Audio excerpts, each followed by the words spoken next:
Okay, Murat, let's dive into the topic of immigration to Canada. Students are going to Canada, studying at the institution which they graduate and eligible to receive the PGWP work for a period of duration. Then they are going to apply for PR. Can you guide them on the basic information that they might want to know about applying for PR, preparing to apply for PR in Canada? Yeah, so there are many ways for one to become PR. Today, let's go over the ones via the education stream, just because we're talking about international students in Canada. So each province has their own PNP programs, provincial nominee programs, but the most fundamental one is the express entry system, because it's a federal system. So express entry is basically where a pool of applicants waiting to be selected and receive ITA, the invitation to apply for PR. And Canadian government every now and then selects a number of people from the pool to apply for PR based on their points, which we call CRS scores. And there are multiple categories in place to be placed in this pool, such as the Canadian Experience Class, Federal Skilled Worker, or Federal Skilled Trades, FST, And international students generally are eligible under the Canadian Experience Class, where the requirement to enter the pool is to work at a qualifying job for a minimum of 1 year. And this job should be tier 0, 1, 2, 3, and not 4 and 5, not to be too technical, but just want to mention it because the system just changed from the NOC code system, where in the past, the job should have been under NOC 0AB and not C and D. So basically what this means is jobs that would require a college or university degree to apply. Those jobs would generally be qualified. So we discussed the minimum requirement to enter the pool. But to be selected, I mentioned the point system before. So every applicant has a CRS score, which consists of the applicant's education background, employment background, English and French language skills, and many other sections such as their age. So to give you a better idea of the point system, before COVID, we would consider above 470 as good, 470, because 474 is the score of a university graduate in Canada who is under the age of 29 with 1 year work experience and maximum level of English. So they don't speak French. And during COVID, the IRCC held a draw where the minimum point was 75, which meant that the majority of the pool being selected. And as the number of candidates were very limited after this event, they stopped the process for more than a year.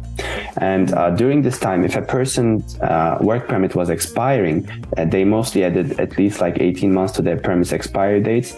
And currently, as the IRCC still is not back to normal with these draws, the scores most recent, the most recent scores are around 490, 490.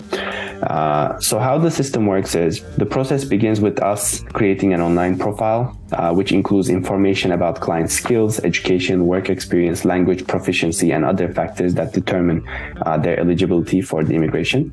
And once the profile is submitted, the candidate's eligibility is assessed based on the CRS, which assigns points for various factors such as age, education, all the things I mentioned about. Candidates are then ranked against other candidates in the pool based on their CRS scores, and the highest ranked candidate are invited to apply for PR through these regular draws from the pool. And these draws are known as rounds of invitations, and the candidates who receive an invitation to apply have limited amount of time, 60 days generally, to submit and complete the application for the PR. So if the candidate receives an ITA, they may also be eligible to apply for the Bridging Open Work Permit. The purpose of this is to allow the candidate to remain in Canada and work while their application for PR is being processed. But to be eligible for a Bridging Open Work Permit, the candidate must have a valid job offer from the Canadian employer and have submitted a complete application for PR already. So the Bridging Open Work Permit is not like automatically given. So candidates must apply for it separately after their PR application. And if the application is approved, the candidate will be issued an open work permit, which allows them to work for any employer in Canada while their application for PR is being processed. So basically like PGWP. And the length of the Bridging Open Work Permit depends on the validity of the candidate's passport, of course, and the length of time it takes for the application for PR to be processed. But there is an important tip, or students must really be cautious about this, and that is they need to complete their PR application, which means that they need to be invited to apply before their current work permit expires. Because if their work permit expires, sure, they can continue staying in Canada with a visitor record, but they cannot keep working. And until their bridging open work permit application is approved, then they cannot work, because again, maintained status is not in effect because they applied after the expiration date of their current work permit. Okay, so that very clear in terms of what they should do, how it works in terms of their systems, how they select people, how they choose people. I know we talk about the federal programs. Can you touch on a bit on other possibility like PNP programs? If they are going to apply, before they apply, what other thing they should consider? Like, should they apply for federal? Should they apply for PNP? How they should do research on this?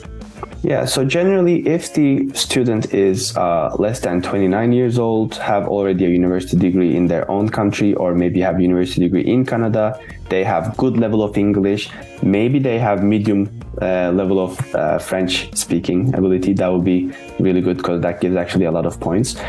Or if they have like a 3-year work permit where they completed 2 years of work experience rather than 1, or if they have masters in their own country, for example. These are all additional points for the student, and they should be enough for the express entry, at least for today's point system. Yeah. Nobody can guess what's going to be 2 years after, if the points are going to decrease or increase, but the general trend is that points are increasing, meaning the candidates in the pool are getting more qualified than ever. So students should definitely start researching about this while they're studying, because this might affect their maybe they might decide to study one more additional year to study, because 1 year education experience generally gives you up to 1 year work permit. But if you study another 1 year, that 1 + 1 could also consider as 2 years of education. So now maybe you can apply for a 3-year work experience. And sure, it might take you 6 months for you to get your PGWP, but there's a difference between while you're in the pool, you still have 2 years of work experience, work permit remaining, versus your work permit might be expiring next month. That is a very stressful position to be in. So students should definitely research about express entry and also the PMPs, basically which province they are living in and which province their school is in. So for example, Vancouver might have some tech PMP where if you graduate from this special program, then maybe you won't need the work experience, or each province has many different PMPs. So this should be researched for each individual student. So since maybe they start their courses, maybe they should already start to look at what are the current programs, where is it heading, how is the minimum score now, and then they keep those into consideration, and then when they're about to apply, they can do it themselves, or they can also consult and work with RCIC like you, right? Yeah, I mean, maybe for the first couple months, they can get used to the country, they can used to their studies, they can get used to speaking English, their courses. But especially during their second semester, now they should think more for the future. If they are, already feeling comfortable, can they find a job after graduation? Or if they're not feeling comfortable yet, maybe they'll extend their study for 1 more year. And even for that, you should, maybe contact your education consultant, just because applying early is helpful. So yeah, they should definitely think more for the future, because this PGWP, you can only apply for it once, as I mentioned before. So it is quite valuable for you to decide if it's 1 year or 3 years, because what happens if you graduate, you cannot find a job, and now you have 8 months left in your work permit and you just found a job. But the Canadian Experience class requirement is for you to work for 1 year. And when we say 1 year, we're talking about 30 hours per week, not 40 hours per week, because some students ask, I work 2 jobs, it's 60 hours. Would that consider as 2 years? And we always say, no, it's not the amount of hours you work. It has to be minimum 30 hours, but it's also about period time, the length of the period. Okay. So I think I have a few more questions. For them to be prepared to apply for PR in the future, they're already in Canada, start to study and work in Canada.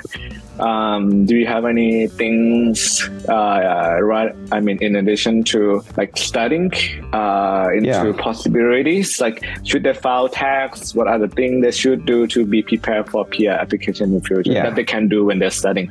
Yeah. So initially, to create your profile in the pool, you do not need to show much proof, such as, for example, you might have work experience outside Canada before coming to Canada, but they are not asking for all the documents from the get-go. But once you're invited to apply, because they say, okay, your point seems enough, now prove it. Now you have to show all these documents. So it's always good to start preparing these documents early. Some documents might be valid for 2 years, some might be valid for 1 year. So maybe not every document, but do some research and maybe get your, if you completed your university degree in another country outside Canada, maybe you can get your WES equivalency, while you're studying even. Why wait until you after graduate? Because that equivalency you have to declare that during your application. Maybe you can already take the CELPIP General or maybe IELTS General English test, and that way maybe you can take it multiple times or until you receive the score that you want to present to IRCC, because each score band, like for example IELTS is out of 9, if one of them is 6.5 but the other ones are like 7.5, that 6.5 is losing you points. So try to have everything in the maximum category. Same goes for French. If you speak some type of French, then maybe you can take the TEF exam. And if you have the Canadian work experience, then you have to your contract, your pay stubs, maybe your letter of employment, your job title, and most importantly, you have to check your job title from the Canadian government website to make sure that your job title is within the tier 0, 1, 2, 3 for your PR application, for you to be eligible. And most importantly, those job titles have job descriptions written underneath, and those job descriptions, I'd say maybe at least 50% of them should be matching with the Canadian government standards. Yeah, I'd say these points are quite important for students. Yeah, okay. It's not going to be any jobs that they can work to get the 1 year experience if they are going to apply for the express entry.